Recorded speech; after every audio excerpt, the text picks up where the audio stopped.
Guys, we're here with member of the month, Inara. Woo! We're trying something a little different here today, guys. A little cozy atmosphere, came in on a Friday. We wanted to do the interview yesterday, but we decided today we're gonna try something a little different, a little more cozy. So Inara, let's get it going, girlfriend. We've all recognized you, not just me, everybody in the gym. Every day, guys. Every day. Monday, Tuesday, Wednesday. You guys understand what I'm trying to say here. Inara, you started out she came to our party, guys. Came to our party. Crashed the party. Yeah, I crashed the party. Yeah, you want to? Yeah. Want me to go more? I crashed the 6-year anniversary party. Yeah, but I found Sister Fit. Wait. She did not crash the party, guys. She came to the party. It was an open invitation, guys. Okay, yeah, it was. Yes. No, it was open house. I subscribed to your newsletter way back in 2024 December, and I kept following the newsletters and just seeing it Insta and just getting an idea of what the vibe is. And then finally, the October party, it was an open house. I brought my daughter, and I just came. Yeah, and the story is I had a plan to stay 20 minutes, just to come, see, and then use my daughter and be like, Cash, we need to go. She needs to go, and I was gonna get out of here, but I stayed till the other party. Yeah. So how was the party? Oh, I have a lot of stories from the party. Okay, so, well, firstly, when I came, I was quite surprised that you remembered my name. Because I remember emailing, but I never saw your emails as I just didn't check my inbox. So I was surprised that you remember my name. Mm-hmm. But the best part is what happened after that. We said hi, whatever. She straight walked me to the food. Okay? She takes a plate. You gave me everything that was on the table. I was thinking, how much do you think I eat? Everything. There was chicken, there was kebab, you only stopped when the plate was full. So it was just like, okay, she wants to feed me. Yeah, I wanted you to feel welcome and comfortable. It's not easy going into a new place That was a lot of food. I know, but it's not easy always coming to a new place, a new party. You don't know anybody, so it's important here at Sister Fit that we make everybody feel comfortable. And I promise, if you're new and you come to one of our parties, guys, I'm gonna get you a plate as well. So that's how we do things here. We like to make everyone feel comfortable, and I'm glad that you also felt that way. And since then, you tell us about your physical fitness journey. But before that, let's get to know a little bit more about you. You said you have a daughter, and how old are you, and how would you describe yourself? Okay. How old am I? I'm 33. How I describe myself? I'm a free spirit. That's how I like to describe myself. I'm a free spirit. I'm just experiencing life as it unfolds. I play a lot of roles. I'm a mom. I'm a daughter. I'm a friend. I play a lot of roles, and I think that keeps changing over time. But in the core of it, what I strive to really be is more of taking qualities. I like to be like water. You're always flowing. You're always you're strong underneath, but you're very calm on the outside. So I like to take that as a quality and just embody that. Yeah. Okay, that's a very unique answer. People will remember that for sure. And so I remember, we'll show you in the video your transformation, but it's pretty amazing. I think you've been a member for about 5 or 6 months. Yep. And you've made it an amazing physical transformation.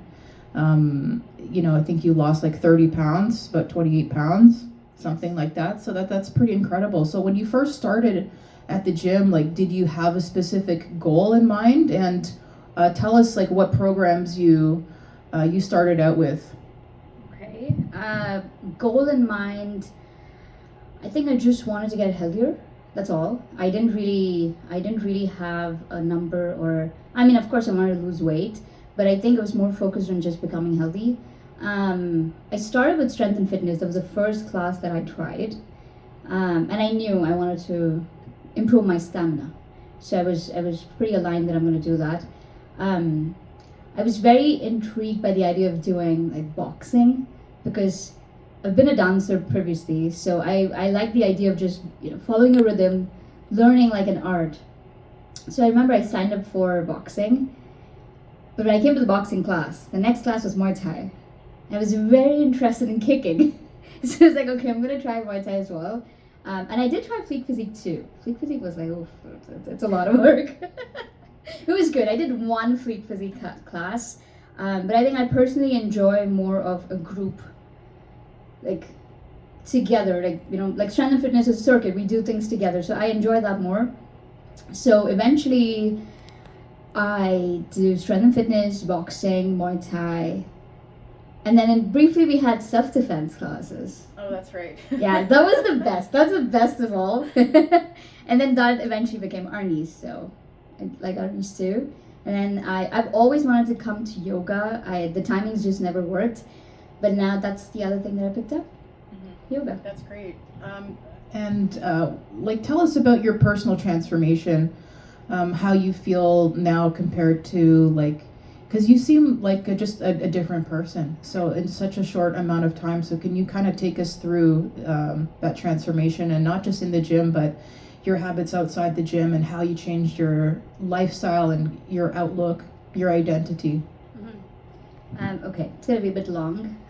So I think when I came in, I really came in with the idea of just, physically getting more stronger, having more stamina. But what I realized over time is, you mentioned like a physical transformation, but I think what's the major transformation is really your mind. Like you mentally change a lot. And that's something I think I felt it and I realized it through the journey of just showing up for myself.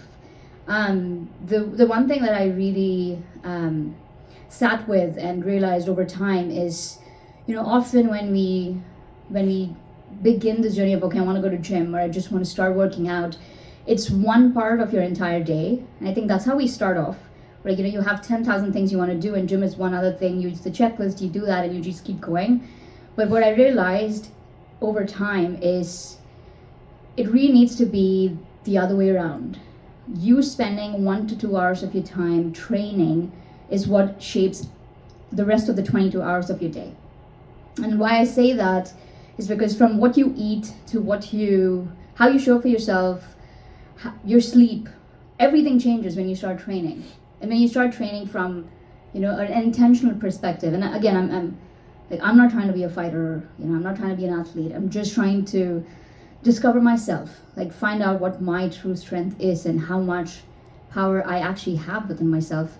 And I think that's the real journey. So the mindset that really changed was taking out 1 to 2 hours of your day for yourself is nothing. You should, like that's a bare minimum. It's a luxury, it's a privilege. I'm not saying everybody can, everybody should. You find what fits you. I think for me, what I realized is taking out that 2 hours changed everything from what I chose to eat, how I slept, my spiritual practice, my faith, how I, the discipline that comes with it, and how you really show up for yourself and for others outside.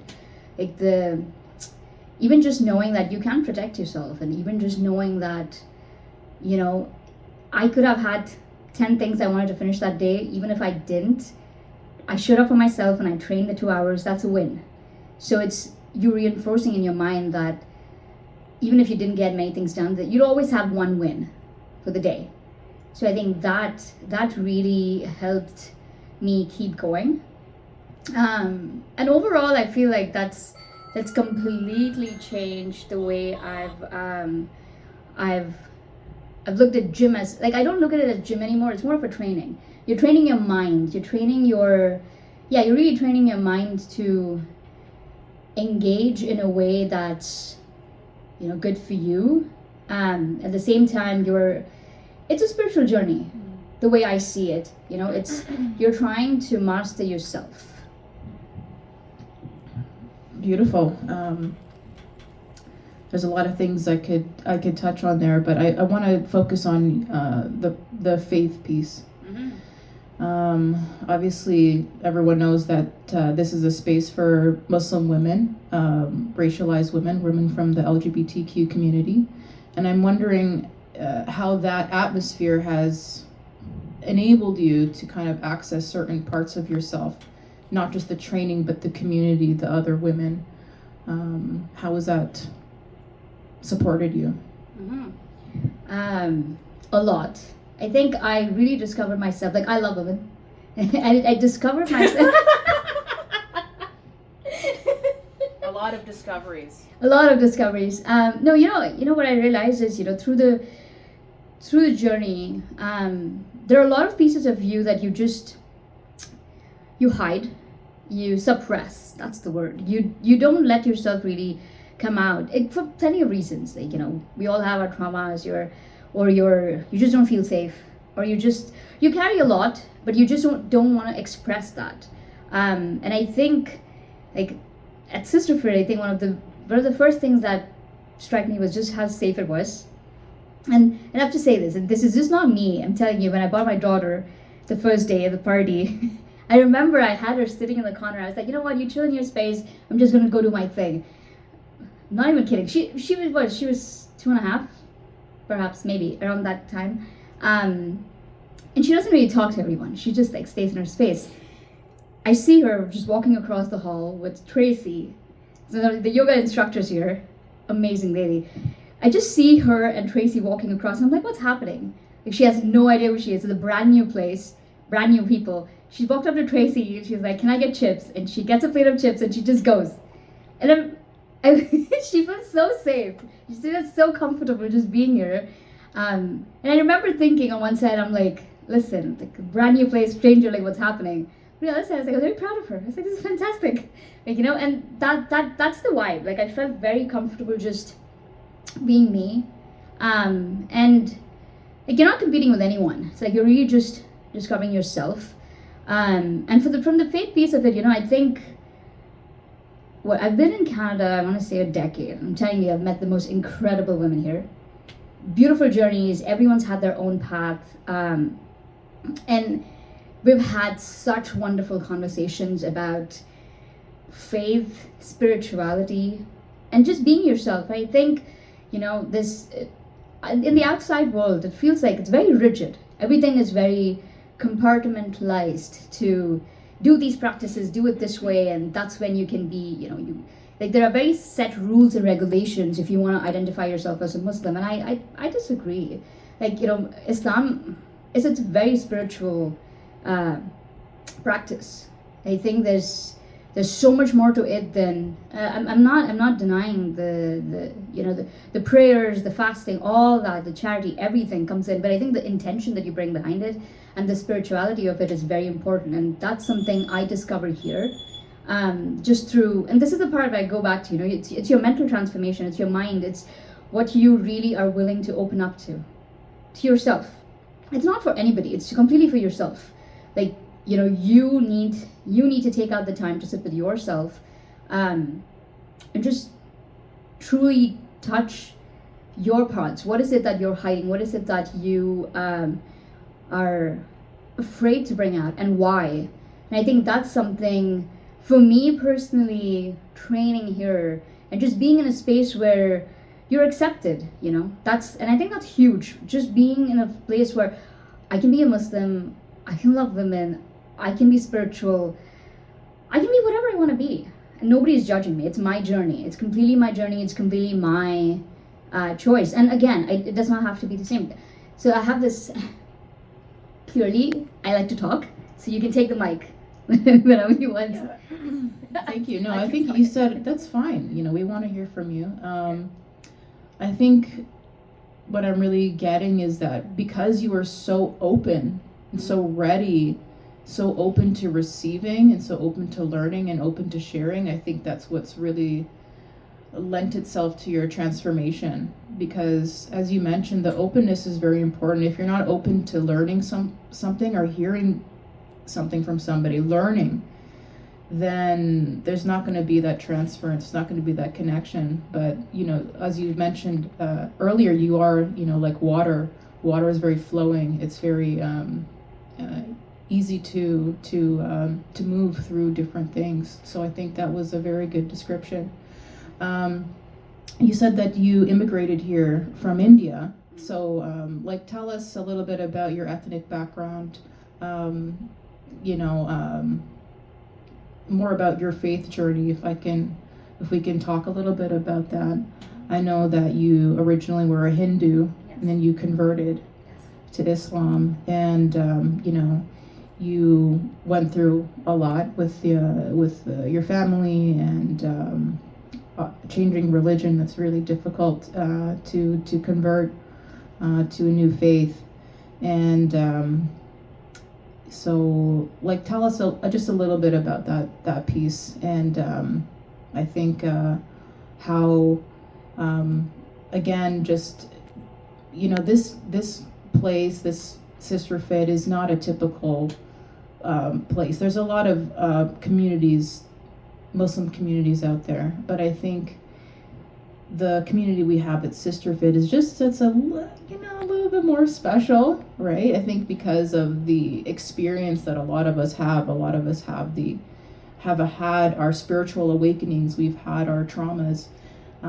We don't want to use religion as a way to protect ourselves, and that we don't learn.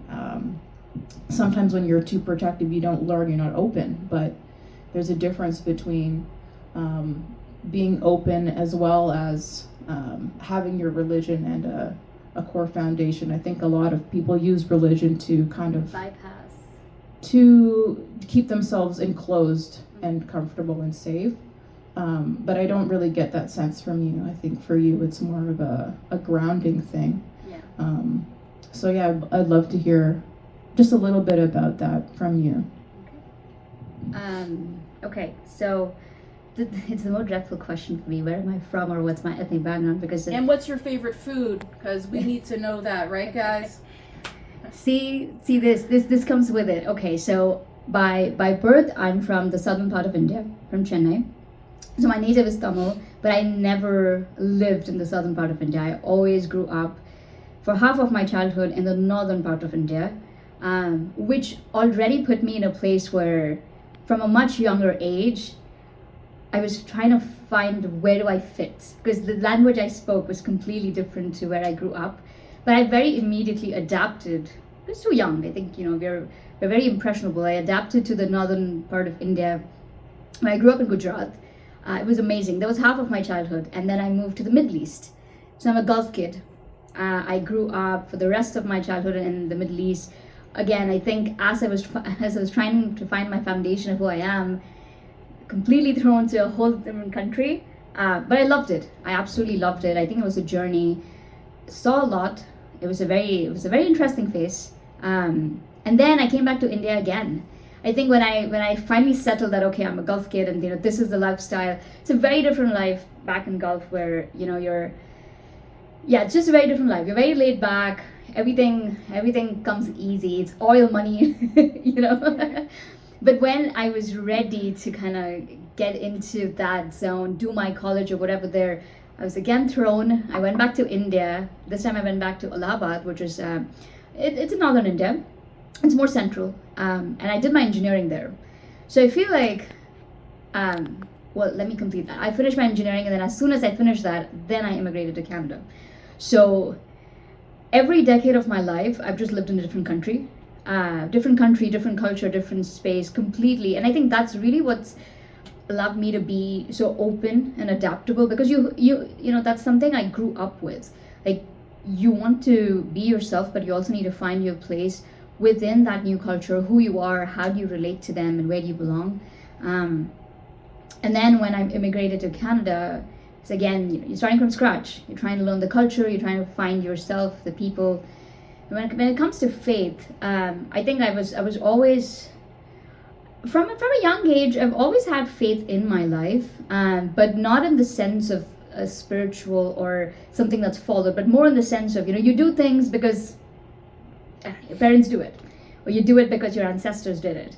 There's no answering of why, or it's always just, if it's Diwali, it's Diwali. You make sweets, you burst crackers. Why do you do it? I don't know, right? And I'm not diminishing any value of it. I'm sure there's a lot of story, and maybe if I had seeked it more, I would find out more about it.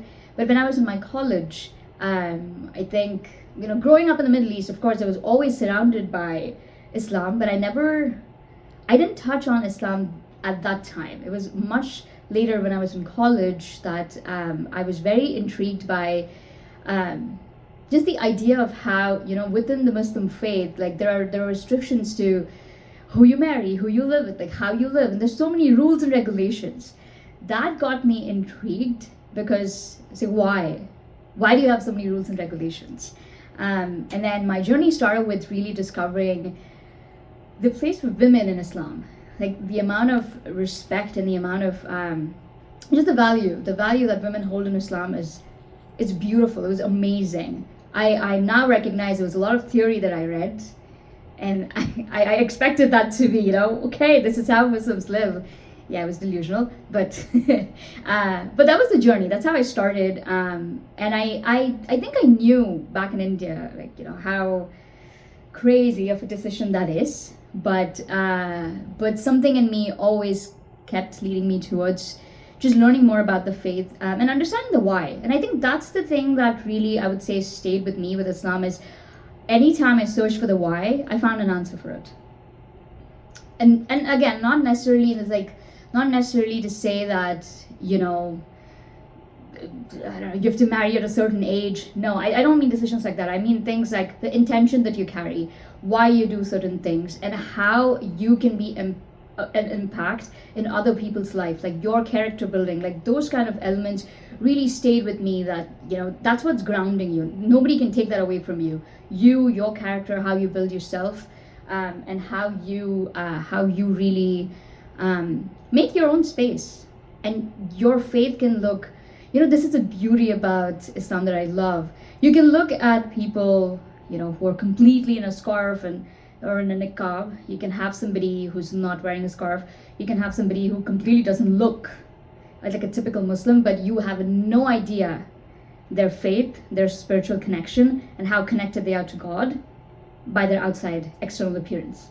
And I absolutely love that, because there can be people who, can look the part, but you will be amazed at how they carry themselves and, how they represent Islam. And at the same time, you can, I am somebody who, well, I wore scarf for some time, and, when I didn't connect with it, I did remove the scarf. I will be blasting a surah in my in my car, and I would just be driving on the highway with my windows down. Like, I would just do that, and for some people, they would call it disrespectful. I don't know. I the way I practice my faith and the way it grounds me is very personal to me. And I don't, I think that's what I love about Islam. Like, the way I connect to God is so personal to me. Nobody can or gets to judge how I connect and to what capacity I connect with God. And I think that's the piece that grounds me really with the faith. And the intention, the intention that you always carry matters, no matter how you play it out. Wonderful. Okay. We need to know now, Inara, what your favorite food is. Okay. Yes. It's a very difficult question, because I've eaten a lot of different cuisines. I can give you favorites in every cuisine. I don't have one favorite. Okay, give the mic back. Inara, we need to know, ask everybody, what's one of your pet peeves? I have many. Okay. So, really appreciate. Answer the question. So I really appreciate, go ahead, you want to ask something? No, I want to answer the question. Okay. My pet peeves. Yeah. Let's go.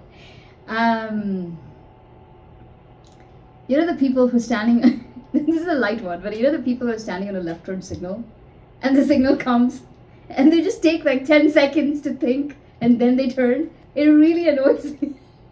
It's a left turn signal, just turn. Wait, what are you thinking? I agree.